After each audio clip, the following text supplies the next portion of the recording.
Hai Sobat Mania, kembali lagi bersama saya Kigen. Kali ini saya akan menjelaskan mengenai final accounts atau disebut juga financial statements atau financial reports. Jika diterjemahkan, ini disebut juga dengan laporan keuangan. Apa itu final accounts? Final accounts atau disebut juga financial statements atau financial reports adalah laporan keuangan perusahaan pada akhir periode akuntansi, misalnya akhir tahun, yang menyajikan informasi keuangan, posisi keuangan, kinerja perusahaan, dan lain-lain untuk kepentingan stakeholders.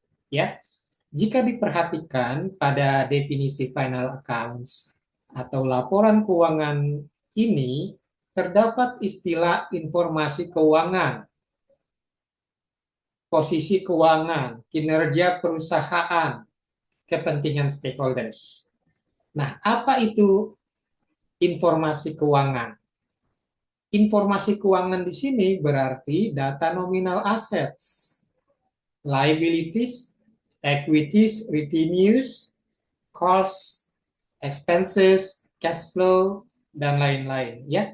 Jadi jumlah asetnya berapa, liabilitiesnya berapa, equitiesnya berapa, revenuesnya berapa, costnya berapa, expensesnya berapa, cash flow-nya berapa ya. Jadi misalnya di sini adalah laporan keuangan ya, berupa balance sheet, income statement, kemudian statement of return earnings, cash flow statement, kemudian notes to financial statement. Nah, ini semua adalah laporan keuangan ya. Nah, misalnya untuk laporan keuangan berupa balance sheet, maka di dalam balance sheet ini disajikan informasi keuangan ya, berupa assets, misalnya current assets, cash-nya 90 juta, bank account-nya 209 juta, ya, dan lain-lain. Nah, cash 90 juta inilah yang disebut dengan data nominal atau jumlahnya. Jadi inilah yang disebut dengan informasi keuangan yang disajikan di dalam laporan keuangan. Seperti itu ya. Nah, berikutnya di dalam laporan keuangan ya, informasi keuangan berupa aset itu dibagi lagi ya menjadi current assets, fixed assets, intangible assets ya. Sedangkan untuk yang liabilities itu dibagi lagi menjadi current liabilities, long term liabilities ya. Untuk yang equities atau disebut juga shareholders equities itu dibagi lagi menjadi paid in capital, common share, preferred share, retained earnings ya. Nah, informasi keuangan berupa aset, liabilities, equities, ya, ini semua terdapat di dalam balance sheet, ya. Nah, di dalam balance sheet ini assets harus sama dengan liabilities ditambah equities, ya. Artinya assets yang dibeli atau diperoleh oleh perusahaan ini dananya didanai dari liabilities ya, kewajiban atau utang, dan mungkin juga didanai dari eh, modal atau dana dari pemilik perusahaan ya. Itu disebut dengan paid in capital ya. Kalau didanai dari dana yang didapat dari penjualan saham dari pemegang saham, maka itu disebut dengan common share, preferred share ya. Dan jika dananya itu dari laba yang ditahan perusahaan itu disebut dengan return earnings. Nah, ini semua disebut dengan equities ya. Jadi assets itu harus sama dengan liabilities ditambah dengan equities gitu ya. Seperti itu ya. Nah, berikutnya adalah informasi keuangan revenues ya. Ini dibagi lagi menjadi net sales, interest revenue ya. Net sales ini berarti sales ya, pendapatan dari penjualan yang sudah dikurangi dengan sales return ya, dikurangi lagi dengan sales allowances, dikurangi lagi dengan sales discount ya. Kemudian informasi keuangan cost ya. Ini misalnya COGS ya. Nah, istilah ini adalah untuk perusahaan manufaktur ya. Kalau untuk perusahaan retail itu istilah yang digunakan bukan COGS tapi COS ya, cost of sales ya. Nah, informasi keuangan expenses. Nah, ini dibagi lagi menjadi selling expense ya, general expense, administrative expense dan lain-lain ya. Nah, jadi informasi keuangan, revenues, cost, expenses ini semua terdapat di dalam income statement, gitu ya. Nah, berikutnya informasi keuangan cash flow ini dibagi lagi menjadi cash flow from operating activities. Nah, ini ada contohnya. Kemudian cash flow from investing activities ini ada contohnya. Kemudian cash flow from financing activities ini ada contohnya. Nah, informasi keuangan ini semua terdapat ada di dalam cash flow statement ya. Nah, itu adalah informasi keuangan ya. Berikutnya adalah posisi keuangan ya. Jadi jika diperhatikan pada definisi final accounts atau laporan keuangan ini terdapat istilah posisi keuangan ya. Posisi keuangan di sini berarti keadaan atau kesehatan keuangan perusahaan pada akhir periode akuntansi ya. Nah, posisi keuangan perusahaan ini diketahui dari mana? Dari balance sheet ya atau neraca perusahaan ya. Nah, balance sheet disebut juga dengan statement of financial position ya. Nah, keuangan perusahaan dianggap sehat atau baik jika yang pertama ada keseimbangan atau balance antara aset yang dimiliki perusahaan dengan liabilities yang harus dibayar perusahaan dan equities setelah aset dikurangi liabilities ya, atau dapat dinotasikan aset itu sama dengan liabilities ditambah equities ya. Jadi harus ada keseimbangan atau balance begitu ya. Nah, itulah mengapa disebut dengan balance sheets ya. Ada balance antara assets dengan liabilities dan equities-nya ya. Artinya assets-nya itu dibiayai dari liabilities dan equities ya, seperti itu. Kemudian berikutnya posisi keuangan perusahaan dianggap sehat atau baik jika perusahaan dapat memenuhi current liabilities ya, artinya perusahaan dapat memenuhi kewajiban atau membayar utang jangka pendek ya. Perusahaan dapat memenuhi atau membayar utang dagang dan lain-lain ya. Nah, syarat berikutnya apa agar keuangan perusahaan dianggap sehat atau baik? Nah, syarat berikutnya adalah perusahaan dapat memenuhi long term liabilities ya, atau memenuhi atau membayar utang jangka panjang ya seperti obligasi dan lain-lain. Nah, syarat berikutnya capital structure atau struktur modal perusahaan antara liabilities dan equities yang digunakan untuk membiayai aset memenuhi kriteria yang dianggap baik ya. Nah, jadi itu adalah syarat agar keuangan perusahaan dianggap sehat atau baik ya. Nah, untuk mengetahui ya perusahaan itu dapat membayar utang jangka pendeknya atau tidak. Nah, caranya adalah dengan menggunakan alat analisis ya, berupa liquidity ratio seperti current ratio dan asset test ratio atau quick ratio. Demikian pula untuk mengetahui perusahaan itu dapat memenuhi dapat membayar utang jangka panjangnya, maka dapat digunakan alat analisis ya berupa solvency ratio seperti debt to equity ratio, debt ratio atau debt to assets ratio seperti itu ya. Jadi untuk mengetahuinya digunakan alat analisis ya. Nah, ada indikator atau kriteria yang harus dipenuhi untuk masing-masing alat analisis atau rasio ini ya. Jadi misalnya untuk current ratio, nah itu harus sama dengan 1,5 sampai 2 ya. Nah, jika memenuhi ini maka keuangan perusahaan itu dianggap sehat atau baik. Demikian pula ya acid test ratio atau quick ratio-nya harus sama dengan 1 atau lebih dari 1. Nah, ini adalah indikator atau kriteria yang harus dipenuhi ya. Seperti itu. Nah, berikutnya adalah kinerja perusahaan ya. Jika diperhatikan tadi pada definisi final accounts ya atau laporan keuangan terdapat istilah kinerja keuangan ya. Nah, apa itu kinerja keuangan?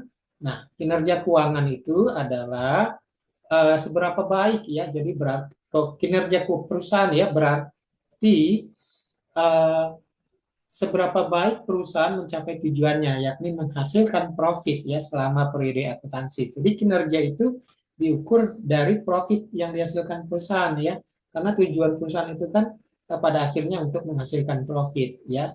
Nah, bagaimana cara untuk mengetahui kinerja perusahaan ini? Ya, kinerja perusahaan ini dapat diketahui dari income statements ya atau laporan laba rugi ya.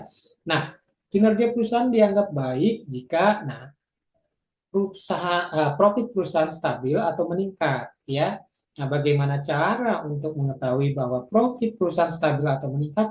Nah, dapat digunakan alat analisis ya berupa profitability ratios ya seperti gross profit margin ratio, net profit margin ratio, return on capital employed ratio dan lain-lain ya. Nah, ini adalah indikator atau kriteria yang harus dipenuhi ya agar kinerja perusahaan itu dianggap baik ya. Jadi misalnya gross profit margin ratio-nya harus sama dengan lebih dari 40% ya.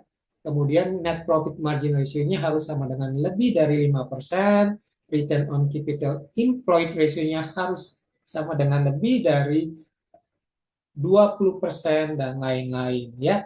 Nah, jika ini terpenuhi maka kinerja perusahaan dianggap baik begitu ya.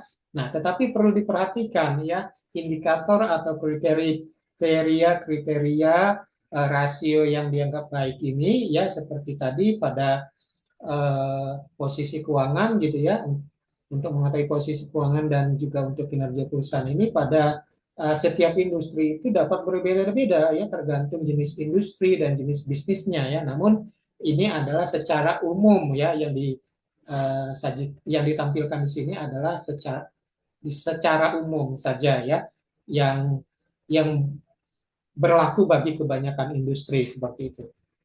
Kemudian berikutnya adalah analisis tambahan ya. Jadi final accounts atau laporan keuangan itu tujuan utamanya adalah untuk mengetahui posisi keuangan dan kinerja perusahaan ya itu tujuan utama atau kegunaan utamanya. Tetapi ya stakeholders atau pemangku kepentingan juga dapat mengetahui hal lainnya ya dengan menggunakan final accounts atau laporan keuangan ya. Jadi selain mengetahui posisi keuangan atau kinerja perusahaan, ternyata juga dapat mengetahui efisiensi operasional perusahaan ya dan juga nilai saham perusahaan di pasar. Nah, ini adalah tujuan atau kegunaan tambahan gitu ya dari final accounts atau laporan keuangan. Nah, oleh karena itu, untuk mengetahui ini digunakanlah analisis tambahan ya. Jadi ada analisis tambahan yang digunakan misalnya untuk mengetahui efisiensi operasional perusahaan ya. Yang alat analisis tambahan yang digunakan itu apa? Misalnya aset turnover ratio gitu ya. Kemudian eh, juga dapat menggunakan alat analisis eh, berupa inventory turnover ratio dan lain-lainnya seperti itu. Nah, ini adalah penjelasan lebih lanjut ya mengenai efisiensi operasional perusahaan ya. Jadi apa itu efisiensi operasional perusahaan? Efisiensi operasional perusahaan berarti seberapa efisien perusahaan menggunakan sumber dayanya ya, yakni assets dan liabilities untuk menghasilkan revenue selama periode akuntansi ya. Nah, efisiensi operasional ini dapat diketahui dari gabungan balance sheet dan income statements. Ya, jadi kalau posisi keuangan, ya posisi keuangan itu diketahui dari balance sheet. Ya, kalau kinerja perusahaan, ya diketahui dari income statements. Ya, kalau efisiensi operasional perusahaan itu diketahui dari balance sheet dan juga dari income statements, ya. Jadi tidak cukup diketahui dari balance sheet saja, ya, tetapi juga dari income statement, ya, harus menggunakan informasi keuangan yang ada di dalam balance sheet dan juga yang ada di dalam statement, di dalam income statements, seperti itu, ya.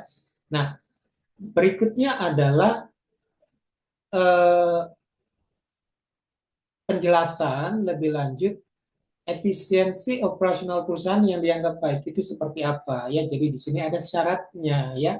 Yang pertama, perusahaan dapat menggunakan atau memanfaatkan aset dengan optimal atau efisien untuk menghasilkan sales revenues. Ya, cara untuk mengetahuinya adalah dengan menggunakan alat analisis berupa assets turnover ratio, ya. Yang kedua, ya, perusahaan itu harus dapat menjual dan mengganti persediaan barangnya dengan cepat, ya. Nah, untuk mengetahuinya dapat menggunakan alat analisis berupa inventory turnover ratio, ya. Berikutnya, perusahaan dapat menagih piutang dagang atau mengumpulkan pembayaran dari konsumen atas barang yang dijual secara kredit dengan cepat, ya.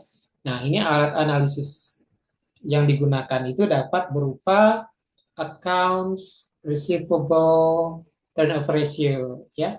Kemudian perusahaan dapat membayar utang dagangnya kepada supplier dengan cepat. Nah, alat analisis yang digunakan berupa accounts payable turnover ratio. Nah, ini juga ada indikator atau kriteria uh, yang harus dipenuhi agar efisiensi operasional perusahaan itu dianggap baik, ya. Misalnya aset turnover ratio harus sama dengan lebih dari satu, inventory turnover ratio harus sama dengan 4 sampai 6 kali atau 60 sampai 90 hari, ya. Accounts receivable turnover ratio sama dengan lebih dari 8 kali atau kurang dari 45 hari dan lain-lain, ya. Jadi seperti itu. Kemudian di sini ada nilai saham perusahaan di pasar, ya. Jadi final accounts atau laporan keuangan itu selain untuk mengetahui posisi keuangan, kinerja perusahaan, efisiensi operasional perusahaan juga dapat digunakan untuk mengetahui nilai saham perusahaan di pasar, ya. Nilai saham perusahaan di pasar di sini berarti apa? Berarti nilai saham yang menunjukkan daya tarik saham perusahaan bagi investor, ya.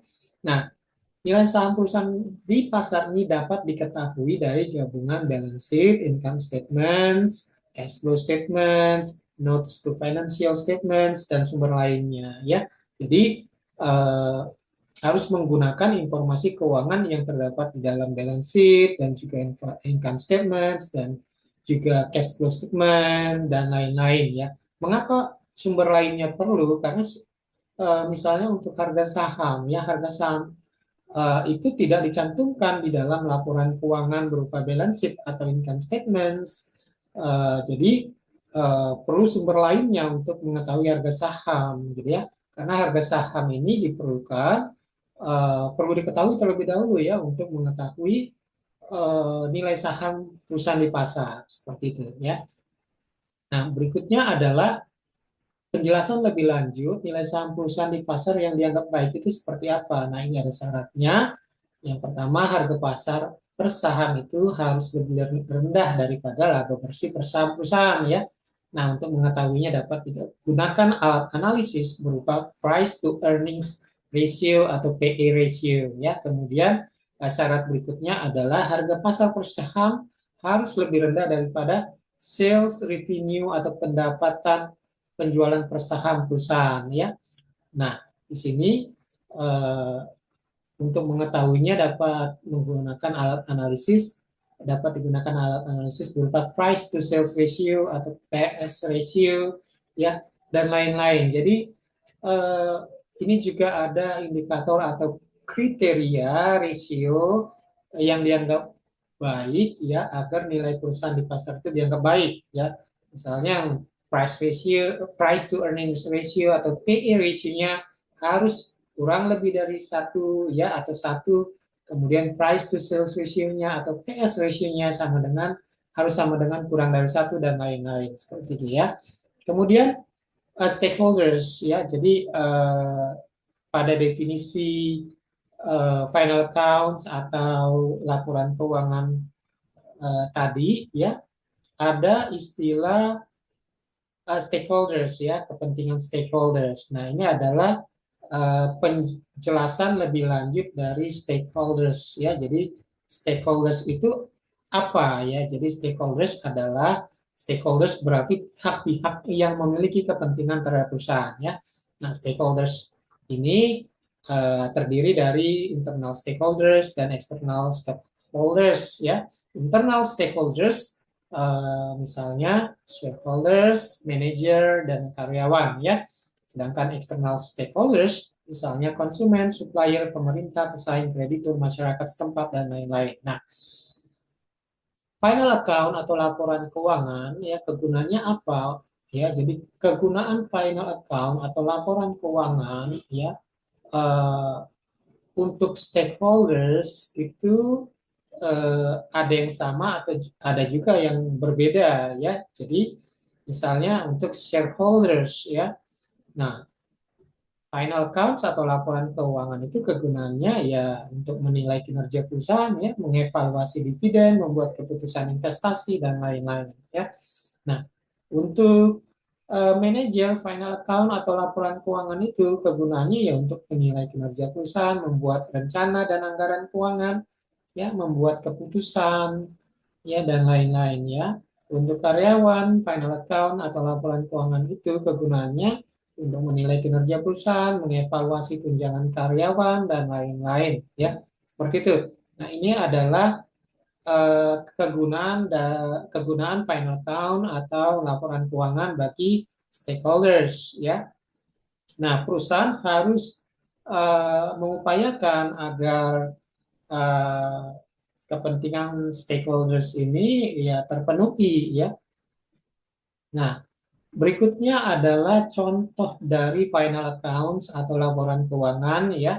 Jadi final accounts atau laporan keuangan itu, ya, terdiri dari balance sheet, income statement, kemudian statement of retained earnings, kemudian cash flow statement, dan notes to financial statements, ya.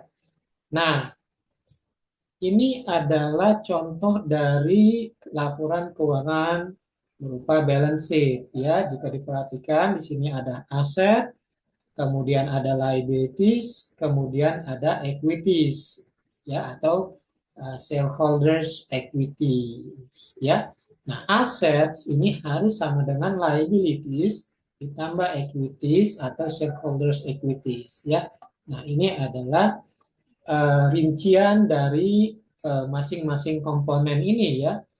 Untuk assets itu terdiri dari current assets, ya. Nah, ini ada rinciannya, ada cash, ada bank account, ada short term investment, dan lain-lain. Kemudian untuk fixed asset itu ada rinciannya, ada long term investment, ada land, ada office building, dan lain-lain. Kemudian untuk intangible assets juga ada rinciannya, ya. Ada hak paten, ada trademarks, ada lisensi, dan lain-lain, ya. Demikian pula dengan liabilities. Liabilities ini ada current liabilities, ya. Current liabilities ini ada rinciannya. Kemudian untuk long term liabilities ini ada rinciannya juga.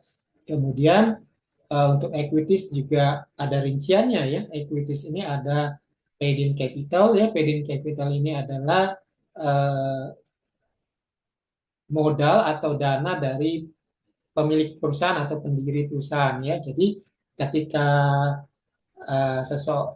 ketika individu atau perusahaan individu mendirikan perusahaan, ya, individu tersebut kan memiliki dana ya.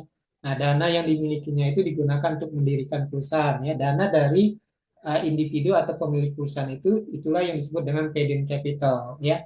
Nah, kemudian jika bisnisnya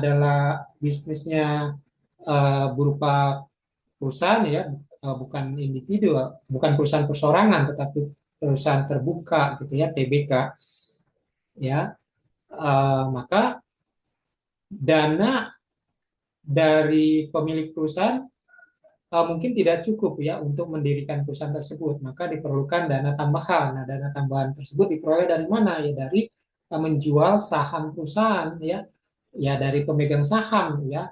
Ya, nah kalau sahamnya itu berupa saham biasa maka disebut common share. Kalau sahamnya itu berupa saham preferensi maka disebut preferred share, gitu ya. Seperti itu ya.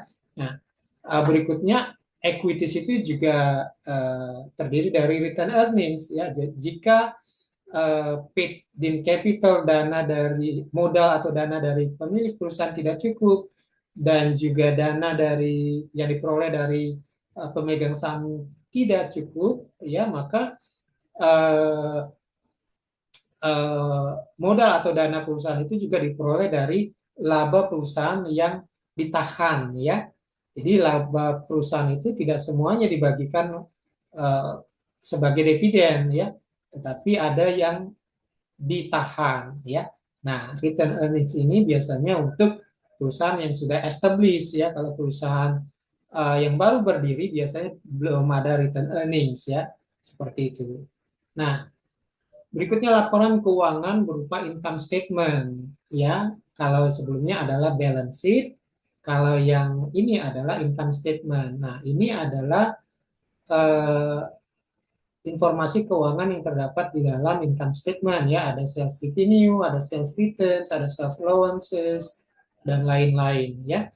Nah, tujuan akhirnya adalah untuk mengetahui profit ya. Jadi atau disebut juga net income ya, profit atau loss gitu ya, laba atau rugi gitu ya. Nah, itulah kegunaan dari income statement. Nah, perlu diketahui ya, atau perlu diperhatikan di sini ada istilah cost dan juga ada istilah expenses ya. Nah, perlu dibedakan ya, kalau cost itu terkait langsung dengan eh, produksi ya, biaya memproduksi barang di pabrik misalnya seperti itu ya. Nah, kalau expenses adalah beban ya yang harus ditanggung perusahaan ya di luar produksi, di luar pabrik misalnya seperti itu ya. Jadi beban uh, yang harus ditanggung perusahaan untuk penjualan, untuk uh, membayar gaji, ya, untuk administrasi dan lain-lain ya. Nah ini disebut juga non-factory expenses ya, seperti itu. Kemudian berikutnya adalah statement of return earnings ya. Nah, statement of return earnings ini adalah laporan yang berisikan informasi keuangan berupa laba ditahan ya. Jadi seperti yang disebutkan sebelumnya bahwa eh, laba yang dihasilkan oleh perusahaan itu tidak semuanya dibagikan untuk dividen ya, tetapi ada sebagian yang sengaja ditahan untuk perusahaan, yang sengaja ditahan perusahaan. Nah, tujuannya adalah untuk keperluan perusahaan yang lain ya, untuk pengembangan usaha, untuk membeli mesin, membeli peralatan, gitu ya, seperti itu ya, atau untuk membayar gaji karyawan ya, atau untuk keperluan mendesak ya, maka ada laba, ada sebagian laba yang ditahan oleh perusahaan. Nah, laporan keuangannya disebut dengan statement of return earnings ya. Jadi misalnya di sini ada net income ya. Jadi ini adalah laba bersih perusahaan sepanjang tahun 2020 ya. pada tahun 2020. Nah, ini adalah laba bersihnya, net income-nya 820 juta ya. Kemudian ada dividends yang dibagikan untuk tahun 2020 ini sebesar 451 juta ya. Jadi dari 820 juta ini sebagian dibagikan kepada pemegang saham berupa dividends ya sebesar 451 juta.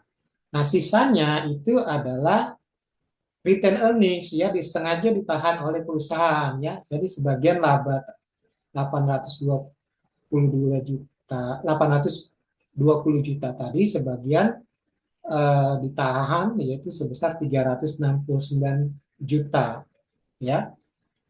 Ditahan di sini berarti disimpan oleh perusahaan seperti itu.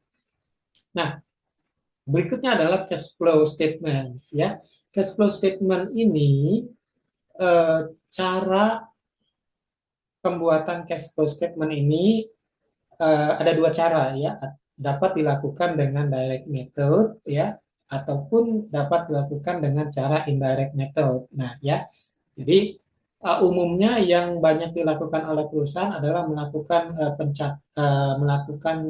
membuat cash flow statement dengan cara direct method ya.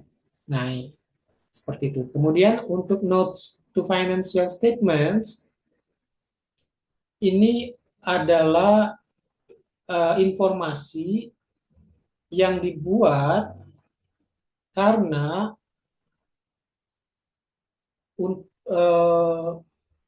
informasi yang terdapat pada laporan keuangan yang lain itu tidak secara spesifik ya disajikan ya hanya berupa data nominal gitu ya atau jumlah gitu ya.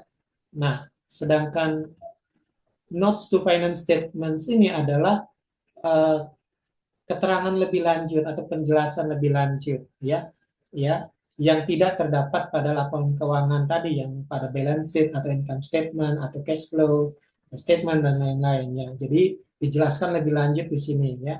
Nah, ini uh, un untuk kepentingan stakeholders ya sehingga stakeholders itu dapat mengetahui lebih lengkap ya mengenai informasi keuangan perusahaan. Ya, misalnya di sini ada basis of preparation ya, jadi laporan keuangan perusahaan XYZ disusun sesuai dengan GAP yakni Generally Accepted Accounting Principles ya. Jadi ini adalah keterangan atau penjelasan bahwa laporan keuangan perusahaan yang dibuat oleh perusahaan XYZ tadi ya, balance sheet, income statement, cash flow statement, statement of return earnings yang dibuat oleh perusahaan XYZ tadi itu disusun sesuai dengan GAP ya, Generally Accepted Accounting Principles ya. Jadi kegunaannya untuk mengetahui ini ya. Kemudian revenue recognition ya. Nah, di sini ada keterangan atau penjelasan transaksi yang diakui sebagai pendapatan dalam laporan keuangan ini adalah transaksi di mana perusahaan telah menerima pembayaran cash atau tunai dan perusahaan telah memenuhi kewajibannya saat barang atau jasa diberikan kepada pelanggan dan lain-lainnya seperti itu. Nah, ini ada beberapa notes ya, distilahkan dengan notes atau catatan gitu ya. Nah, inilah yang disebut dengan notes to financial statements ya. Nah, di sini saya hanya menjelaskan secara garis besar saja ya. Nah, untuk lebih rinci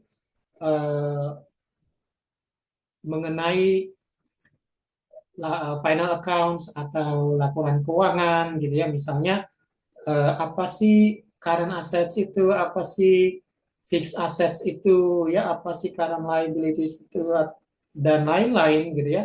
Secara lebih rinci ya itu ada pada slide-slide yang berikutnya ya.